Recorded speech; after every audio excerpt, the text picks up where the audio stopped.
चलिए अगला topic, polytropic process. Polytropic process, ठीक। देखिए, polytropic process is given by, obviously PV is equal to NRT है। इस पॉलीट्रॉपिक प्रोसेस नहीं बोलते, ये तो आइडियल गैस की इक्वेशन है। फिजिक्स में कहीं भी गैस दिख जाए तो ये तो चेप ही देना, ठीक। PV is equal to NRT अगर गिवन हो तो इस इक्वेशन से आप क्या क्या बना सकते हैं वो भी देख लीजिए। इसके आप क्या क्या फॉर्मेट लिख सकते हैं, देखो आप इसको लिख सकते हो कि P2V2 upon P1V1 is equal to T2 by T1, assume for the same gas at different pressure, volume, temperature।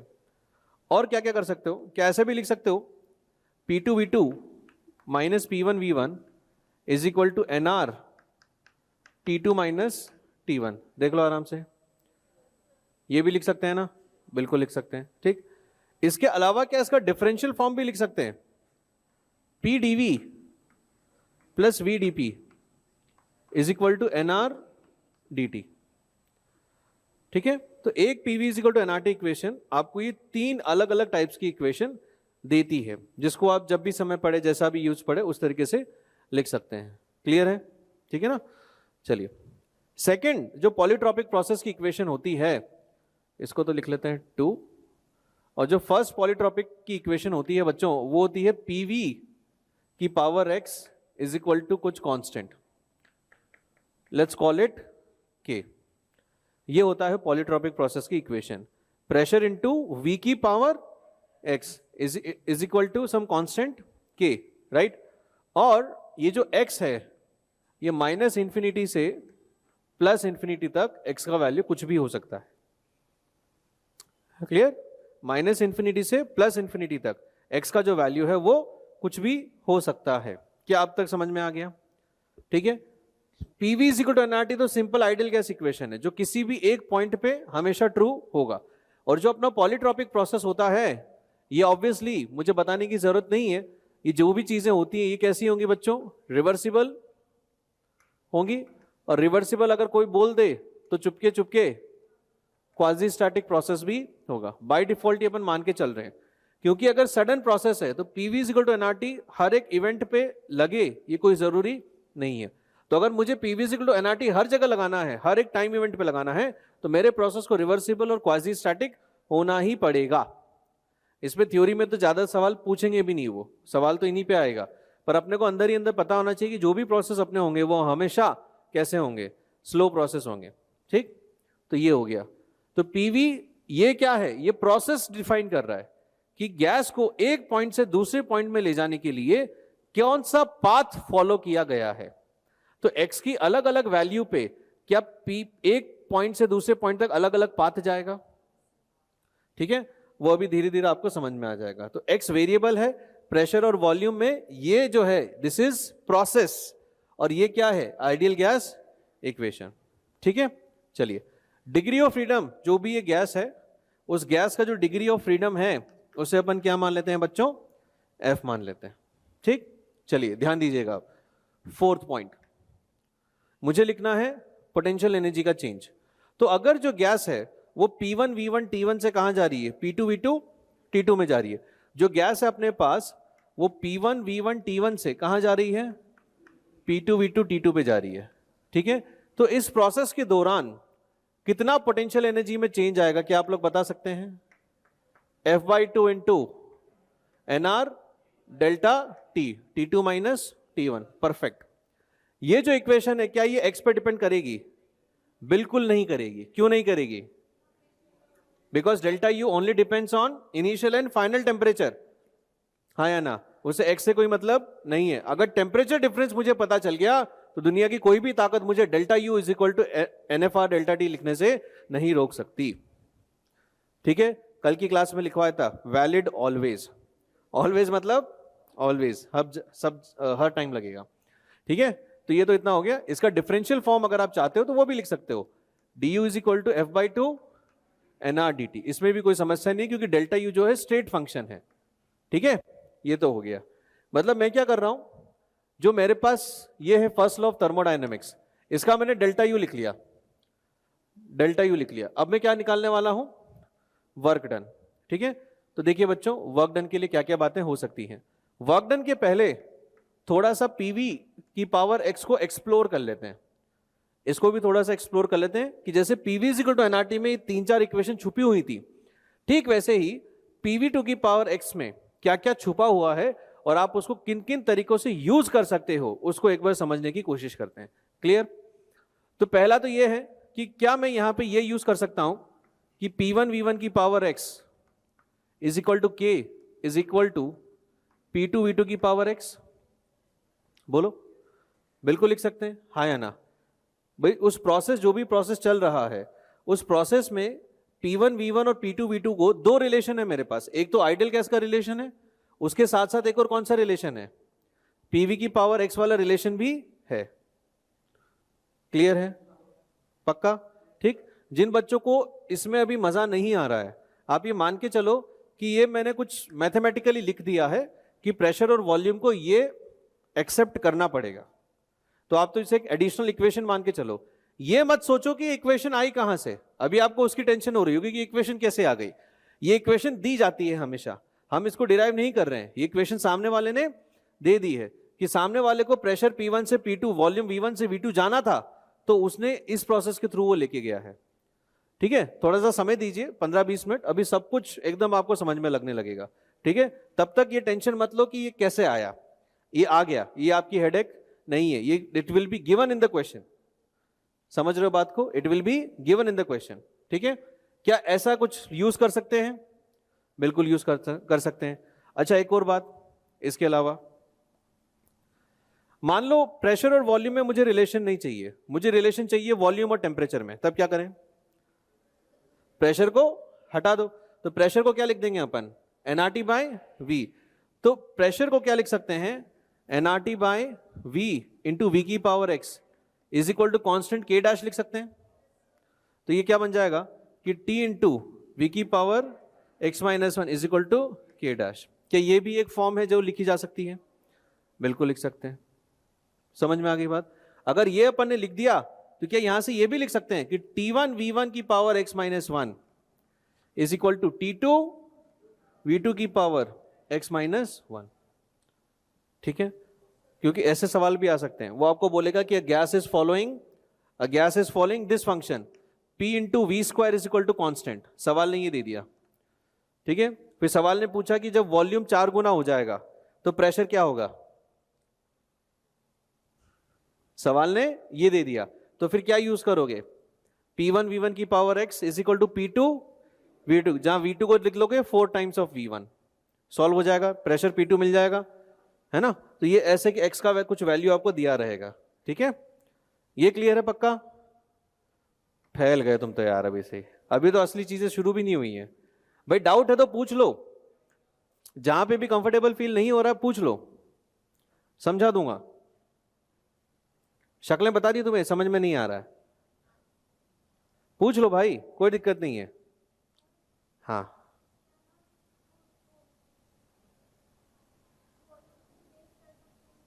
बिल्कुल कर सकते हो। अगर आपको प्रेशर और टेम्परेचर में चाहिए रिलेशन, तो वॉल्यूम रिप्लेस कर दो। ठीक है भाई, मेरे को क्या चाहिए था, टेम्परेचर वॉल्यूम में चाहिए था, तो मैंने प्रेशर को रिप्लेस कर दिया। आपको चाहिए तो आप वॉल्यूम को रिप्लेस कर दो, वॉल्यूम को लिख दो T/P, वहां से भी आ जाएगा। ठीक है, और बताओ। हाँ, नहीं, x वैल्यू रहेगी, -5, -2, +2, +1/3, 2/3, 5/4, ऐसी वैल्यूज रहेंगी। x दिया रहेगा, रेंज नहीं देंगे। हाँ गणित, अच्छा गणित में लिमिट्स वगैरह चालू हो गया क्या तुम्हारे, फंक्शन चल रहा होगा? अच्छा, मैथ्स में कुछ नहीं चल रहा है। हाँ नहीं भाई, x में तभी इतनी समस्या आती है। नहीं, एकदम सिंपल वाला x है ही, अपना 9वीं 10वीं का सिंपल x का बस एक ही वैल्यू है यहाँ पे, क्वाड्रेटिक क्यूबिक कुछ नहीं बन रहा है। ठीक है, और बताओ, और क्या डाउट है? अभी ठीक है, थोड़ा मन हल्का हो गया है ना? ठीक, चलिए इसको एक और फॉर्मेट में लिख सकते हैं, इसको एक और फॉर्मेट में लिख सकते हैं। इसका आप ले लो लॉग, हाँ ले लें, तो कितना होगा ln p plus x ln v is equal to ln k। मैं जो भी मैथ्स यहां पे लिख रहा हूं ना, ये सब कहीं ना कहीं सवालों में यूज होगी, तो इसलिए लिखना बंद करो और एकदम ध्यान से देखते रहो बस कि क्या क्या हो रहा है। ठीक है, इस चीज को क्या ऐसे लिख सकते हैं, अब इसको डिफरेंशिएट कर दो। ठीक है, वॉल्यूम के रिस्पेक्ट में डिफरेंशिएट कर दो। तो ln p का डिफरेंशिएशन क्या होगा, ln p का differentiation, differentiate with respect to v, ln p का differentiation 1 by p into dp by v plus ये कितना होगा x by v is equal to ln k का डिफरेंशिएशन 0। ठीक, 0 आ गया। ठीक है, इसको अब आप कैसे लिख सकते, अच्छा यार dv भी तो ये आएगा dv, अभी ठीक है, अभी ठीक है।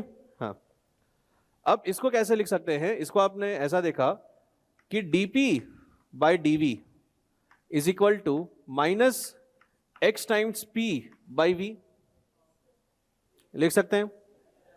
ठीक, क्या मैं इसको ऐसे लिख सकता हूं कि minus dp upon dv by v is equal to x times p, लिख सकते हैं? हाँ है ना, पक्का?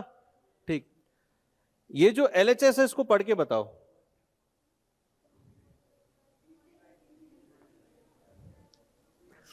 जो LHS है उसको पढ़ के बताओ, LHS को पढ़ के बताओ।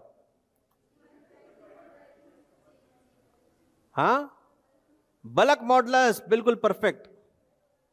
ये क्या है, तू बोल्ट्जमैन कांस्टेंट बोल रहा था बंदर, ये क्या है, बल्क मॉडुलस।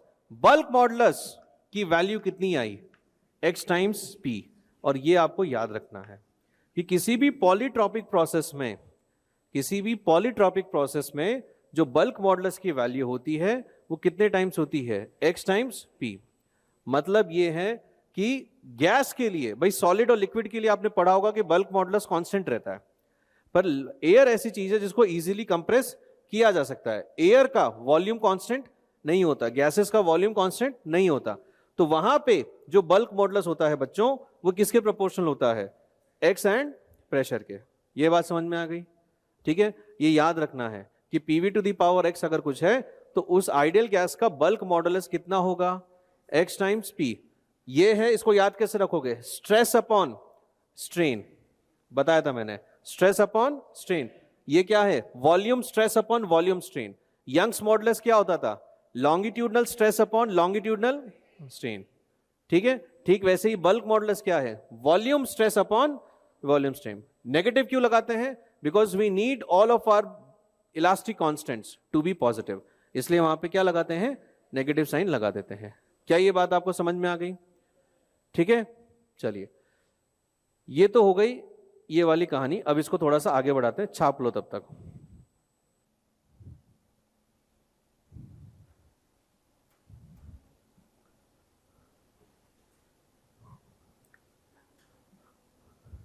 ये सारी कहानी हम कौन सा प्रोसेस के लिए पढ़ रहे हैं भाई, पॉलीट्रॉपिक प्रोसेस के लिए ही चल रहा है सब कुछ। जल्दी लिखो यार।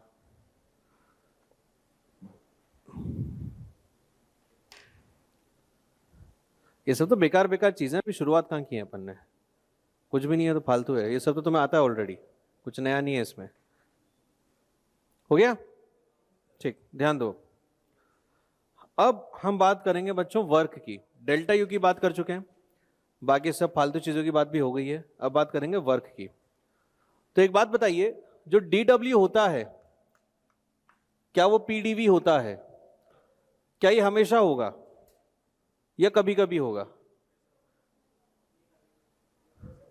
कितने लोग बोलते हैं हमेशा होगा, कितने लोग बोलते हैं कभी कभी होगा, और बाकियों को तो मतलब ही नहीं है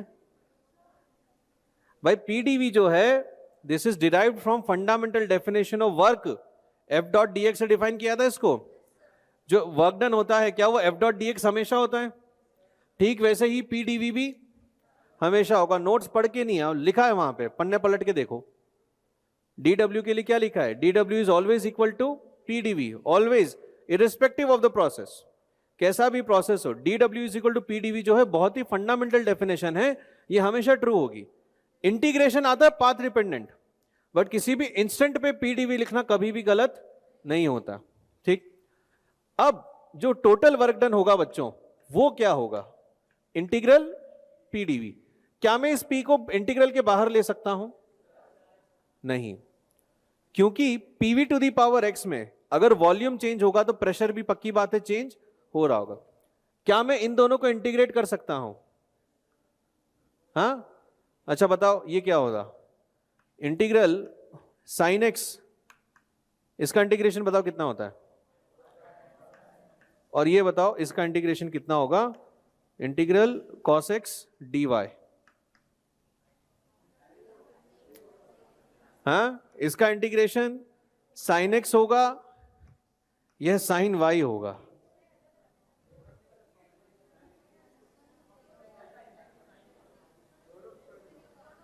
दोनों ही गलत है, ये भी नॉनसेंस है। sin x के साथ जब तक dx न चिपका दिया जाए उसका सेंस नहीं बनता है। अपन तो ऐसे ही लिख देते हैं, इंटीग्रल x लिखा, अगले स्टेप में x² 2 पे आ गए। कितने लोग करते हैं ऐसा, किया तो होगा कभी ना कभी, झूठ मत बोलो, ठीक है, सब लोग करते हैं।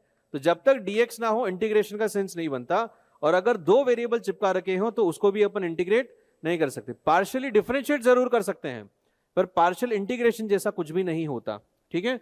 तो यहां पे प्रेशर और वॉल्यूम दोनों अलग अलग वेरिएबल हैं, तो अगर मैं चाहता हूं कि इसका इंटीग्रेशन हो जाए तो मुझे एक वेरिएबल में कन्वर्ट करना पड़ेगा। तो प्रेशर को क्या लिख सकते हैं, इंटीग्रल, अबे नाटी का पीछा छोड़ो यार, क्या ये लिख दोगे, एनआरटी करोगे तो वापस एक टेम्परेचर भी तो आ जाएगा वेरिएबल, वो भी कहां इंटीग्रेट होगा, नहीं समझे, समझ गए ना। तो क्या आना चाहिए यहां पे, कि क्या के कांस्टेंट है या वेरिएबल है, कांस्टेंट है, ठीक है। और ये पूरा वेरिएबल ऑफ इंटीग्रेशन है v, इस इंटीग्रेशन कहां से कहां तक जाना अपने को, v1 से v2, क्या ये इंटीग्रेबल है, बिल्कुल इंटीग्रेबल। क्या आप मेरे साथ हो अब तक, ये तो x के इंडिपेंडेंट है, पर ये जो टोटल वर्क डन होगा v1 से v2, ये किस पे डिपेंड करेगा, x की वैल्यू पे डिपेंड करेगा, पक्का, ठीक। अब यहां पे बनते हैं बच्चों दो केस, ध्यान से देखिए, यहां पे बनते हैं दो केस। केस नंबर 1 ये है कि x का वैल्यू 1 के बराबर नहीं है, x का वैल्यू 1 के बराबर नहीं है, अभी समझ में आ जाएगा क्यों नहीं है, ठीक है। तो बताइए वर्क डन क्या होगा, k इंटीग्रल v की पावर -x इंटू dv, इसका इंटीग्रेट करेंगे तो ये कितना मिलेगा, v into -x +1 upon +1, limits भी डालनी पड़ेगी बच्चों, v1 से v2। तो ये जो वर्क डन आपको मिलेगा यहां पे, ये कितना मिलेगा, जो ये है इसे तो आप ले लो बाहर कॉमन, ये बन जाएगा 1 - x, डिनोमिनेटर अपन ने बाहर ले लिया, ठीक है। और जो न्यूमरेटर है उसको कैसे लिखा, k इंटू ये क्या बनेगा, v2 की पावर -x +1, ये बनेगा नहीं बनेगा, क्या मैं उसको v2 अपॉन v2 की पावर x लिख सकता हूं, हाँ या ना बेटा, ठीक, माइनस ये जो है v1 जब डालोगे तो उसे k v1 अपॉन v1 की पावर x लिख सकता हूं। क्या वर्क डन का स्टेटमेंट समझ में आया, एक भी स्टेप अगर आपको लग रहा है, 1 मिनट का समय देता हूं, फटाफट से डाल के देखो कि ये यही चीज बनती है। जिसको डाउट हो रहा है ना, मेरे पे भरोसा मत करो, मैं बहुत गलतियां करता हूं, कुछ का पेन चला के चेक करो कि सही है या फिर नहीं है। बस ये लास्ट वाला रफ में चेक कर लेना, यहां से लेके यहां तक का, हाँ, के की वैल्यू कुछ होगी कांस्टेंट, के का वैल्यू कुछ होगा कांस्टेंट, ठीक है।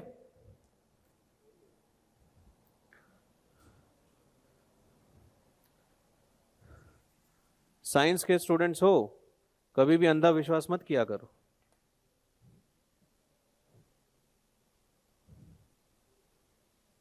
हुआ क्या, आ रहा है, मैच कर रहा है, ठीक है, यही आ रहा है ना। चलो अच्छा, मैं रट के आया था बड़ी मुश्किल से, मुझे लगा भूल नहीं जाऊं मैं। सही है, तुमने बोल दिया तो ठीक है। चलो ध्यान दो, k अपॉन v2 की पावर x क्या है? p2। चलना पड़ेगा मुझे वहां तक। देखो k अपॉन v2 की पावर x क्या है, और k पहले ही बता देता हूं यहां से, k अपॉन v1 की पावर x क्या होगी? p1 होगी, हाँ है ना? तो क्या लिखा है भाई, k अपॉन v2 की पावर x को क्या लिख दूं पूरा पूरा? p2 लिख देता हूं। तो 1 अपॉन 1 माइनस एक्स क्या बना बच्चों ये? p2 v2 minus p1 v1। ठीक, p2 v2 माइनस p1 में मजा नहीं आ रहा। क्या मैं इसको एक ही टर्म में लिख सकता हूं? क्या लिख सकते हैं? nr delta t। तो जो वर्क डन होगा वो क्या दिखा आपको?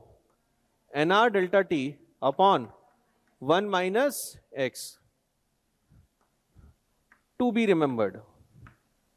4-5 सितारे लगा देना, ठीक है। अब सुनिए इसके बारे में एक दो बातें और। समझ में आया x को 1 क्यों नहीं लिया? नॉन इंटीग्रेबल हो जाता, ठीक है। दूसरी बात, कुछ होंगे जो बोलेंगे सर ये 1 माइनस एक्स अच्छा नहीं लग रहा, हमें x माइनस 1 ज्यादा अच्छा लगता है, ठीक है। तो आप क्या करोगे, इसको पलटोगे, x माइनस 1 माइनस 1 निकलेगा, उस माइनस 1 को डालोगे ऊपर, और p2 माइनस p1 की जगह क्या कर दोगे, p1 माइनस p2। ठीक, ये भी चेंज होकर क्या हो जाएगा, nr t1 माइनस t2। ये मना क्यों करता हूं याद करने के लिए? क्योंकि पूरी फिजिक्स में या पूरी केमिस्ट्री या मैथ्स में जो भी आप पढ़ रहे हो, you will always remember change as final minus initial. Change हमेशा क्या होगा, फाइनल माइनस इनिशियल। तो अब आप सोचो एक अलग से क्यों ऐसा याद करना है जिसमें p1 v1 minus p2 v2 याद कर रहे हो आप? क्या ये कंफ्यूजन होगा? फिर आपको ऐसे याद करना पड़ेगा कि यार इस चैप्टर में ये वाला फॉर्मूला ऐसा था और उस चैप्टर को वो वाला फॉर्मूला ऐसा था, तो कंफ्यूजन होगा। इससे चल लॉजिक एक ऐसा सेट करो कि जहां जहां मैंने चेंज याद लिखा है, जहां जहां पे मैंने डेल्टा लिखा है, वो डेल्टा हमेशा कैसा होना चाहिए, फाइनल माइनस इनिशियल। इसीलिए इसको क्या लिख रहा हूं, p2 v2 minus p1। 1 minus x भी तो चल जाएगा, क्या दिक्कत है, इसने क्या बिगाड़ा है? समझ में आ गई बात? तो इस फॉर्मूले को एज इट इज याद रखना है, क्योंकि nr डेल्टा t बहुत बार बनेगा। डेल्टा मतलब फाइनल माइनस इनिशियल। तो इसको खुद की मतलब खुश करने के लिए x माइनस 1 मत कर देना, बहुत कचरा हो जाएगा। मतलब गलत नहीं है फॉर्मूला, पर आपको जो याद करने का जो है स्कोप है, और आपको फॉर्मूले फिर बिना लॉजिक के याद करने पड़ेंगे, ठीक है। पक्का क्लियर है? ठीक। तो x इज इक्वल टू 1 तो नहीं था। अब केस 2 में देखते हैं। अच्छा, ये फॉर्मूला याद करना है, ये याद रखना है, ना delta T upon 1 minus x. अगर x 1 हो तो देखते हैं क्या होगा। तो वर्क डन को क्या लिखोगे, k into dv by v from v1 to v2। Integration आता है इसका, या फिर कॉलेज में जाके पढ़ोगे? आता है, क्या होता है, ln v। बहुत ही बढ़िया। तो इसका जो इंटीग्रेशन होगा बच्चों, उसे क्या लिख सकता हूं, k ln v2 by v1। और जैसे ही आपने x इज इक्वल टू 1 लिखा, जो पॉलीट्रॉपिक प्रोसेस था मेरा वो क्या था, pv की power x is equal to constant. तो ये तो pv बन गया, मजा आ गया। pv ही क्या होता है, nrt, और nrt तो कांस्टेंट है, तो मतलब टेम्परेचर भी क्या हो गया, कांस्टेंट। बाप रे बाप, टेम्परेचर कांस्टेंट मतलब ये क्या है बच्चों, आइसोथर्मल। ओ हो, प्रोसेस कैसा, आइसो। मतलब k को क्या nrt लिख सकते हैं, ठीक है। तो जो वर्क डन होगा वो क्या बन गया आपके लिए, nrt ln v2 by v1। ये फॉर्मूला याद रखना है, समझ गए बात को, ठीक है। अब इसकी भी 2-3 चीजें सुन लो ध्यान से। इस फॉर्मूले को मैं 6 तरीके से लिख सकता हूं, 6 तरीके से, मतलब इसके अलावा 6 तरीके से, ठीक है। हाँ, तो वो सारे तरीके बकवास हैं, वो बस हीरो बनने के हैं कि देखो ऐसे ऐसे फॉर्मूला, मुझे पता तुम याद तो करोगे नहीं, ठीक है। तो इससे अच्छा क्या है, और मैं बता देता हूं कि वो याद क्यों नहीं रखना है, वो भी बताता हूं। nrt को क्या मैं p1 v1 लिख सकता हूं, क्या मैं p2 v2 भी लिख सकता हूं, हाँ या ना? तो ये तो क्या हो गया, p1 v1 लिख दो या फिर p2 v2 लिख दो, हाँ या ना?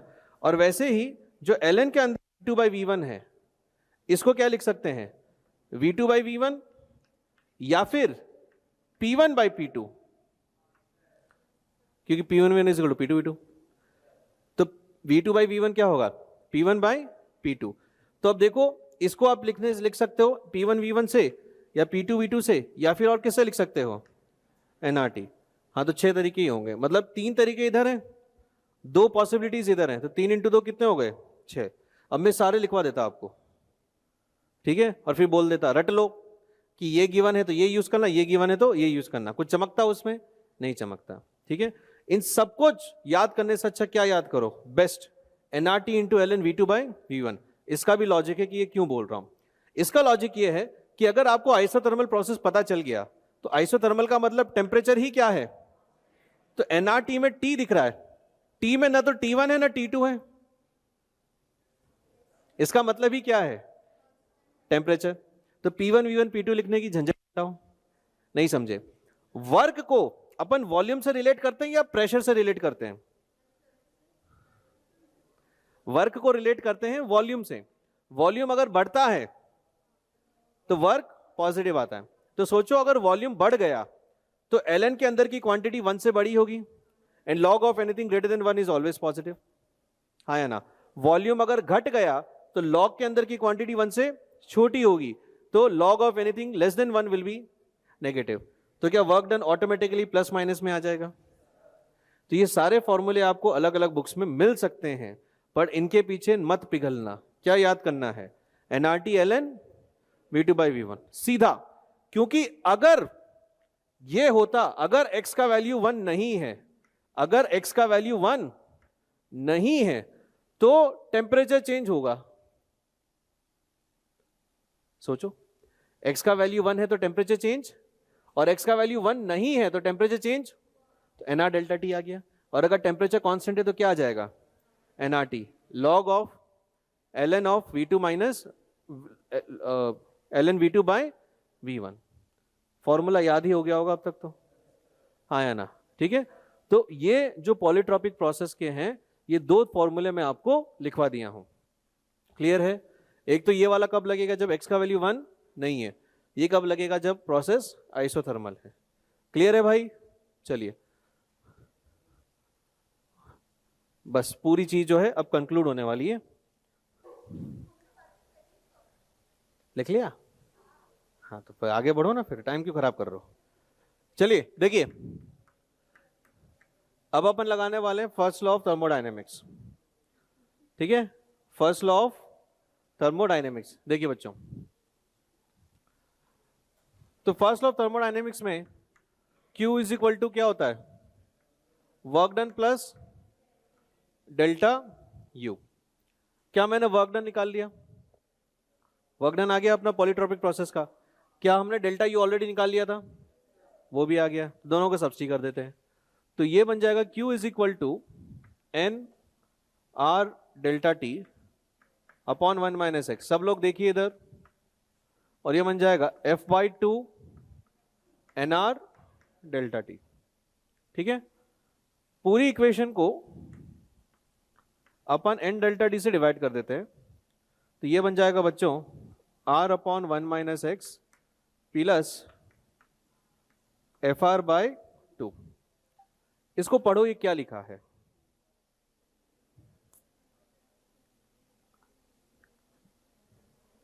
क्या लिखा है ये, Q upon N delta T,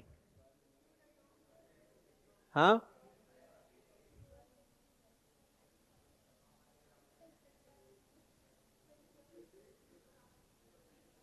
हाँ, कोई भी मतलब एक बता दो, बालक बालिका जो भी है।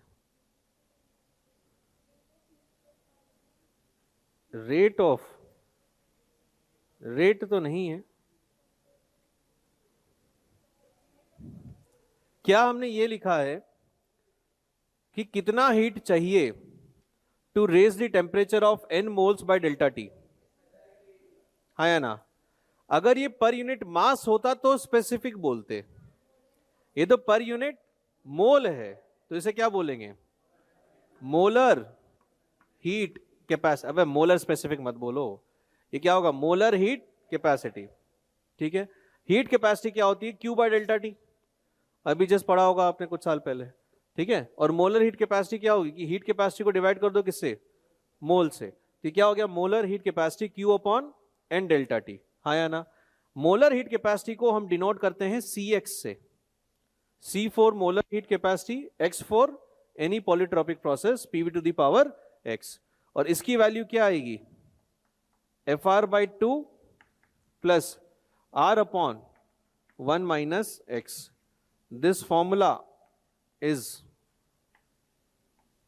2-5 तारे सितारे लगा लेना, ठीक है। अरे हाँ या ना, समझ में आ गई बात, पक्का, ठीक। बस कैलकुलेशंस हो चुकी हैं, तो बस स्पेशल पॉइंट्स लिखने हैं, ठीक है, इससे ज्यादा कैलकुलेशन नहीं है। अब सुनते जाइए, special cases, special cases. Case number 1, ध्यान दीजिए, x का वैल्यू रख के देखते हैं 0। अगर x का वैल्यू 0 है तो बताइए क्या बनेगा, p की power 0 is equal to constant, तो ये क्या बन गया बच्चों, प्रेशर कांस्टेंट, मतलब आइसोबार, अरे हाँ या ना, आइसोबारिक प्रोसेस। तो अगर x का वैल्यू 0 है तो प्रेशर कितना, आइसोबारिक, राइट। बल्क मॉडुलस कितना होगा, अबे xp लिख रहा है ना, 0, हाँ या ना, बल्क मॉडुलस कितना, 0, 0 टाइम्स p 0, ठीक है। बल्क मॉडुलस होता है inverse of compressibility. Bulk modulus अगर 0 आया आइसोबारिक प्रोसेस का, इसका मतलब यह है कि आप किसी भी गैस को कंप्रेस कर दो या एक्सपैंड कर दो isobarically, the gas will not oppose you, the gas will not oppose you, क्योंकि गैस अपोज कैसे करता, अपना प्रेशर चेंज करके, बट यहां पे तो प्रेशर चेंज हो ही नहीं रहा है, हाँ या ना। तो मतलब the gas will not oppose you, मतलब आप एक आइसोबारिक प्रोसेस में गैस को कितना भी एक्सपैंड कर सकते हैं, कितना भी कंप्रेस कर सकते हैं, हाँ या ना। तो उसकी कंप्रेसिबिलिटी क्या बहुत ज्यादा है, और कंप्रेसिबिलिटी बहुत ज्यादा है तो बल्क मॉडुलस क्या होता है, 1 बाय कंप्रेसिबिलिटी, तो 1 बाय इंफिनिटी क्या हो जाएगा, 0। मतलब isobaric process gases are highly compressible, बोल सकते हैं क्या ऐसा, बिल्कुल, ठीक है। अब आप बताओ कि मोलर हीट कैपेसिटी कितनी होगी, तो कितना आ जाएगा ये, Fr/2 plus R upon 1 minus 0। पढ़ के बताओ क्या है ये क्या है, molar heat capacity eight, molar heat capacity eight, इसको बोलते हैं सीपी, हाँ या ना, molar heat capacity at constant pressure, ये होता है सीपी। तो जो सीपी का फॉर्मूला बना वो क्या बना बच्चों, Fr/2 प्लस R, ये तो याद हो ही जाएगा कैलकुलेशन के साथ, चमक गई भाई बात, ठीक है। पहला स्पेशल केस खत्म, दूसरा देखते हैं, तो ध्यान दीजिए। अब x को कर देते हैं इंफिनिटी, x को करते हैं इंफिनिटी। जब भी जीवन में कोई बड़ा नंबर आ जाए तो उसको हमेशा डिनोमिनेटर में डालो, क्यों, क्योंकि बड़ा number in denominator is always tending to 0। तो pv की पावर x को क्या मैं ऐसा लिख सकता हूं,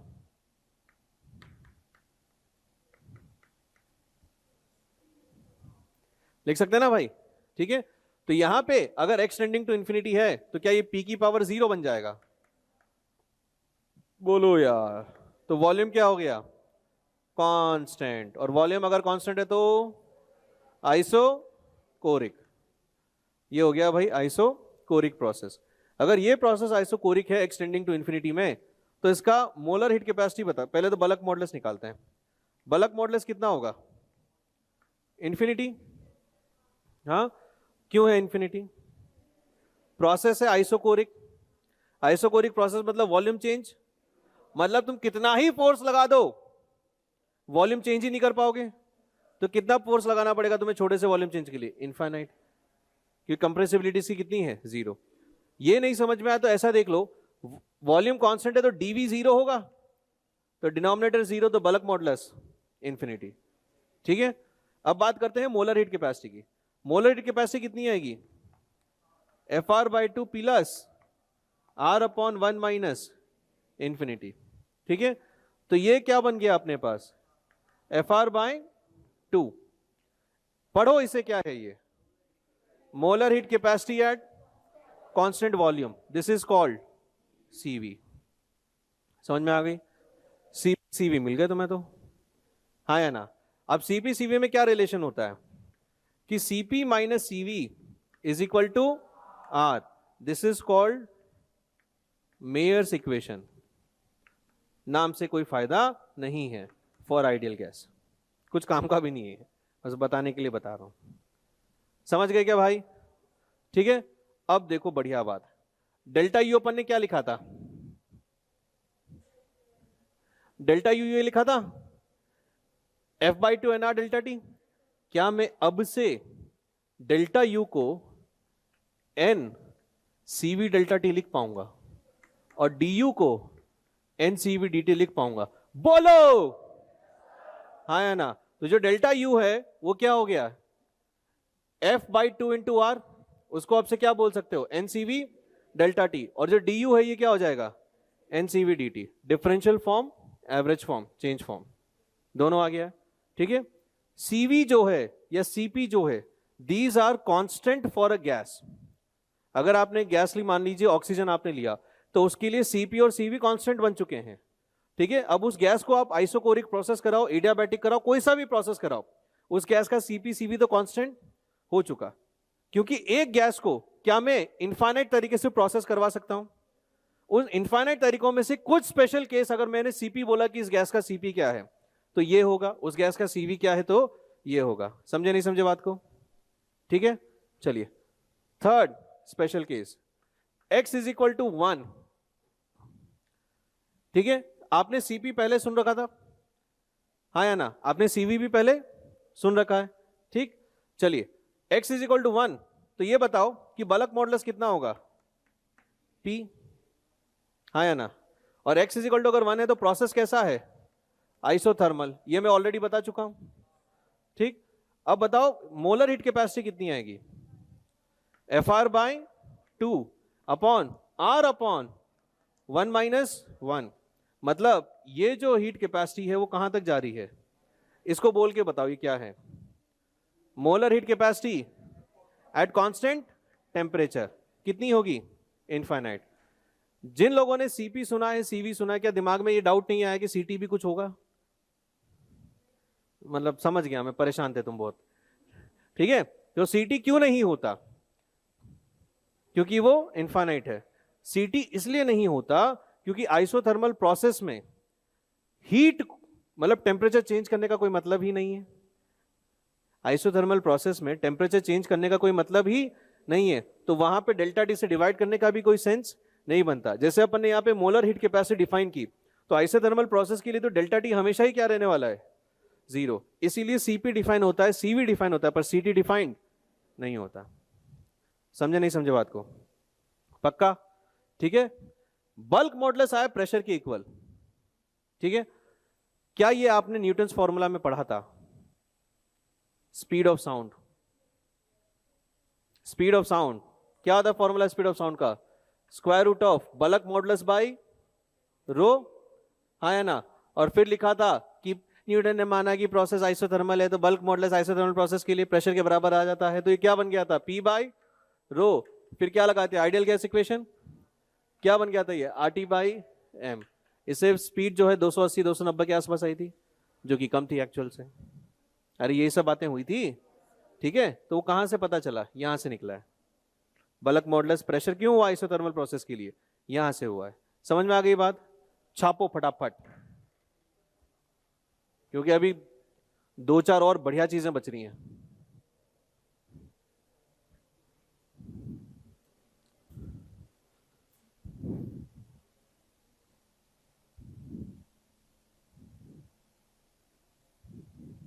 ठीक है, और ये भी एक रीजन था कि जब मोलर हीट कैपेसिटी की मैंने बात की थी यहाँ पे, तो यहाँ पे आपको बोला नहीं कि x इज इक्वल टू 1 मत लो। ये फॉर्मूला किसके लिए डिराइव्ड है, x नॉट इक्वल टू 1 के लिए। CT की जरूरत ही नहीं है। ठीक है, पर डाल भी दोगे तो आपको दिख भी जाएगा। जैसे फेस चेंज होता है, face change is always an isothermal process. समझे नहीं समझे भाई? ठीक है, टेम्परेचर चेंज होता ही नहीं वहां पे, हीट देते जाओ आप।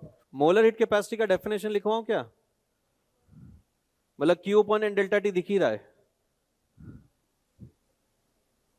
अरे दिख रहा है, नहीं दिख रहा मेरे भाई? ठीक है, इसको आप ऐसे भी लिख सकते हो NCX, ये मतलब उसके जैसा हो गया MS delta T, mass into specific heat capacity, या फिर moles into molar heat capacity, बात एक ही है। समझ में आ गई ना बात? तो अगर आपको किसी प्रोसेस का जैसे स्पेसिफिक हीट पता है तो आप डेल्टा टी और एम मास के लिए हीट रिक्वायर्ड निकाल सकते हो। ठीक वैसे ही अगर किसी प्रोसेस का आपको मोलर हीट कैपेसिटी पता है तो आप सीधा सीधा ये निकाल सकते हो। कैलोरीमेट्री में आपने गैसेस से डील नहीं किया था, आपने बस सॉलिड्स एंड लिक्विड से डील किया था। कैलोरीमेट्री के अंदर सॉलिड और लिक्विड का वॉल्यूम ज्यादा चेंज नहीं होता, तो इसीलिए वहां पे जो वर्क डन है, क्योंकि ना तो सॉलिड एक्सपैंड हो रहा है ना लिक्विड एक्सपैंड हो रहा है, तो ये वर्क डन हमेशा ऑलमोस्ट कितना आता है? 0। तो वहां पे हमेशा जो भी हीट आप देते हो सारी की सारी किस में कन्वर्ट हो जाती है? डेल्टा यू में। और डेल्टा यू में जा रही है मतलब वहां पे टेम्परेचर क्या हो जा रहा है?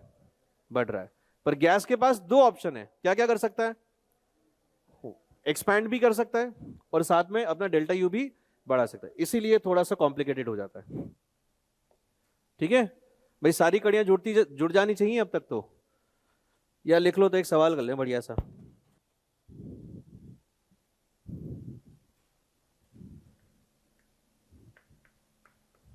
अरे लिख लिया।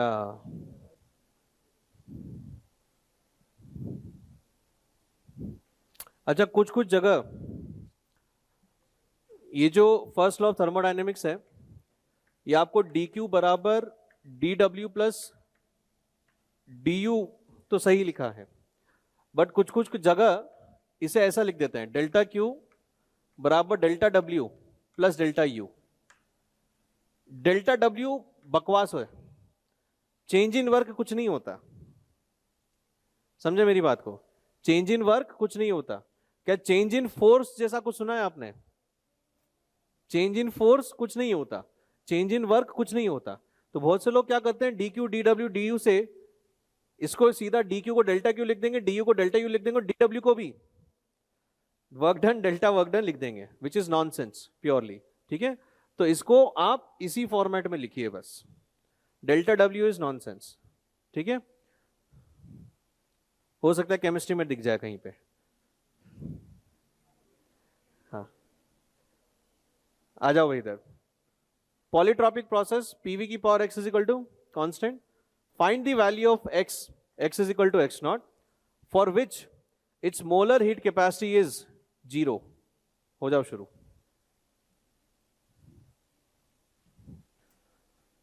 For which its molar heat capacity is 0।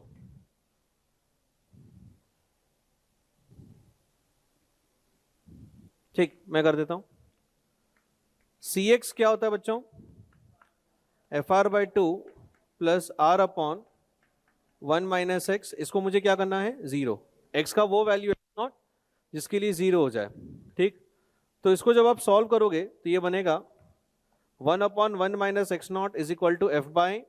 तो यहां से आपको x नॉट की वैल्यू क्या दिखी? 1 प्लस 2/f। ठीक है, अब सुनो ध्यान से, x नॉट का ये वैल्यू कि अगर मेरे पास इक्वेशन ऐसी दिख जाए कि p v की power 1 plus 2/f is equal to constant, अगर ऐसी इक्वेशन आपको दिख जाए तो जो मोलर हीट कैपेसिटी होगी वो क्या है? 0। मतलब ये क्या लिखूंगा? n into 0 into delta T, क्योंकि जो ये है molar heat capacity c x not के लिए ये कितना आ जाएगा? 0। इसका मतलब ये है कि ये प्रोसेस क्या बन चुका है? एडियाबैटिक। तो x की वो वैल्यू जिसके लिए प्रोसेस एडियाबैटिक हो जाए is called adiabatic constant which is represented by gamma. नहीं समझ में आया? आ गया भाई?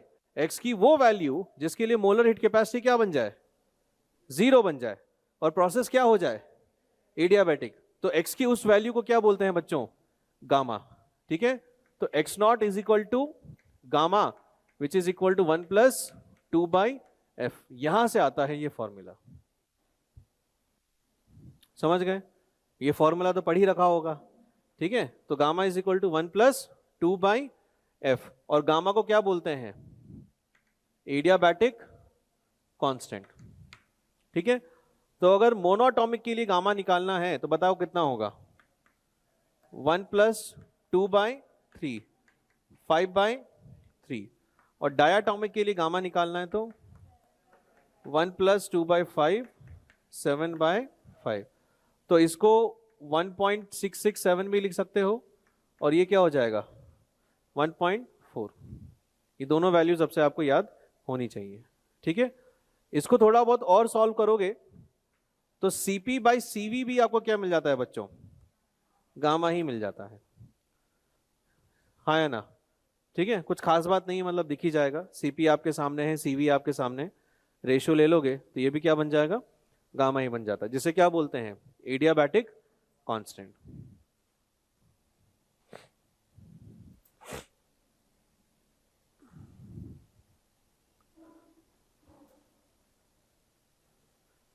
बात समझ में आ गई? हाँ, कौन सा वाला? ये वाला? ये समझ में आ गया था। तो मैंने ये बोला कि PV की पावर x में x की वैल्यू मैंने ये रख दी यहाँ पे। तो अगर कोई आपको ऐसा कुछ प्रोसेस दिखे तो इस प्रोसेस का जो हीट होगा वो क्या होता है? NCx डेल्टा T होता है। तो Cx तो मैंने बोला ये कि मोलर हीट कैपेसिटी क्या होनी चाहिए, तो मतलब हीट नहीं चाहिए सिस्टम को, मतलब विदाउट गिविंग और taking heat from the system I can still change the temperature, यही मतलब हुआ ना उसका। तो ये क्या है? एक एडियाबैटिक प्रोसेस, और एडियाबैटिक प्रोसेस x की किस वैल्यू पे बनेगा? उस x की वैल्यू को ही क्या बोलते हैं? एडियाबैटिक कांस्टेंट, जो कि 1+2/f के बराबर होता है, ठीक है? कंफर्म?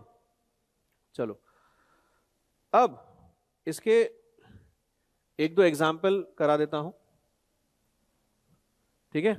थोड़ा सा 5-10 मिनट एक्स्ट्रा लगेंगे, ठीक? आपको सब में क्या करना है भाई? मोलर हीट कैपेसिटी निकालनी है प्रोसेस की। तो पहला प्रोसेस है PV² is equal to constant, और ये मोनोटॉमिक गैस है, ठीक है?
देखिए बच्चों, पहला वाला PV² is equal to constant, x का वैल्यू कितना है? 2, f का वैल्यू 3। तो यहां पे लिख लो खोपचे में, x का वैल्यू 2 है, डिग्री ऑफ फ्रीडम का वैल्यू 3 है। तो मोलर हीट कैपेसिटी का formula FR/2 plus R/1 - x। तो ये बनेगा F कितना है? 3R/2 प्लस R/1 - x, ठीक है भाई? तो ये बना 3R/2, ये बना -R, क्या आ जाएगा भाई आंसर? R/2। देख लो आराम से, ठीक है? क्लियर है ना यार? नेक्स्ट देखो, ये है PV की पावर 3 कांस्टेंट एटॉमिक, x का वैल्यू कितना है? 1/3, डिग्री ऑफ फ्रीडम का value 5, molar heat capacity 5R/2 plus R/1 - 1/3। तो बच्चों ये बनेगा 2/3, 3/2, 5/2 प्लस 3/2 कितना होता है? 4 या 5? 8? 8R/2। क्लियर है? जितनी भी हीट मोलर हीट कैपेसिटीज होगी यूजुअली वो सब आर के टर्म्स में ही आपको लिखनी है। जरूरत पड़ी तो आर को 8.314 या 25/3 में डाल देना, ठीक है? और आर के भी यूनिट्स याद है ना क्या होते हैं? जूल्स पर मोल पर केल्विन। तो ये जो है क्या Q/N डेल्टा T से मैच कर रहा है? Q जूल्स में, N मोल्स में, डेल्टा T केल्विन में। ये नहीं आएगा बस, ठीक है? चलो नेक्स्ट केस में मोनोटॉमिक है तो डिग्री ऑफ फ्रीडम तो हो गया 3, x का वैल्यू कितना होगा? 3। टीवी की पावर 3 पढ़ा था, पीवी की पावर x पढ़ा था? तो पहले टीवी की पावर 3 को किस में कन्वर्ट करना है? पीवी में। तो इसको जो t है इसको लिखेंगे अपन p इंटू वी। तो ये हो जाएगा p इंटू वी की पावर 3 बराबर कांस्टेंट। तो x का वैल्यू कितना दिखा बच्चों? 4। तो मोलर हीट कैपेसिटी कितनी होगी? 3R/2 plus R/1 - 4। क्लियर है भाई? कितने बच्चों ने 1 - 3 किया था? ठीक है, समझ में आ गई गलती? हाँ, अगले वाला क्या है? P/T। तो टेम्परेचर चाहिए या टेम्परेचर को हटा के वॉल्यूम लाना है? टेम्परेचर को हटा के वॉल्यूम लाना। प्रेशर बाय टेम्परेचर कांस्टेंट है तो ऑटोमेटिकली वॉल्यूम भी कांस्टेंट ही हो गया। सोचो, अरे P/T अगर कांस्टेंट है तो यहीं से सीधा सीधा क्या दिख रहा है कि वॉल्यूम भी क्या हो गया बच्चों? कांस्टेंट। मतलब ये प्रोसेस ही क्या है? आइसोकोरिक। आइसोकोरिक है, डिग्री ऑफ फ्रीडम कितना है? 3। तो CV कितना होगा? FR/2 मतलब 3R/2। यकीन नहीं होता, जो P/T है उसको प्रेशर टेम्परेचर को क्या लिख दोगे? PV। तो PV कट जाएगा, ऊपर चला जाएगा V, तो वो वैसे भी कांस्टेंट ही आना है। ठीक, चलो अगला। डिग्री ऑफ फ्रीडम कितना? 5। x का वैल्यू कितना? 6/5। तो रेट के FR/2 प्लस R/1 - 6/5। तो कितना दिखेगा बच्चों ये आपको? -5R/2। कुछ अजीब सा लगा? लगना चाहिए। मोलर हीट कैपेसिटी नेगेटिव आई है। मोलर हीट कैपेसिटी नेगेटिव आई है, हाँ या ना? ठीक है, क्या इसके बारे में आपको बताया गया था? मोलर हीट कैपेसिटी नेगेटिव का मतलब ये है, नेगेटिव मोलर हीट कैपेसिटी का मतलब ये है बच्चों कि अगर Q पॉजिटिव है तो डेल्टा T नेगेटिव है, या फिर Q अगर नेगेटिव है तो डेल्टा T कैसा है बच्चों? पॉजिटिव। मतलब हीट देने पे टेम्परेचर घट गया और हीट लेने पे टेम्परेचर बढ़ गया। मैंने आपको बोला था क्या ये पॉसिबिलिटी है? बिल्कुल है। हाँ, ideal gas, the name itself. ठीक है, बट हाँ ऐसा किया जा सकता है, कुछ ना कुछ तो कर ही सकते हैं अपन, राइट? तो अब आपका जो होमवर्क है, लास्ट खत्म कर रहे हैं क्लास को, आपका जो होमवर्क है वो ये है, find the range of x। Find the range of x, लिखो, find the range of x for which MHC is negative. Find the range of x for which MHC, molar heat capacity, is negative in terms of gamma. In terms of gamma.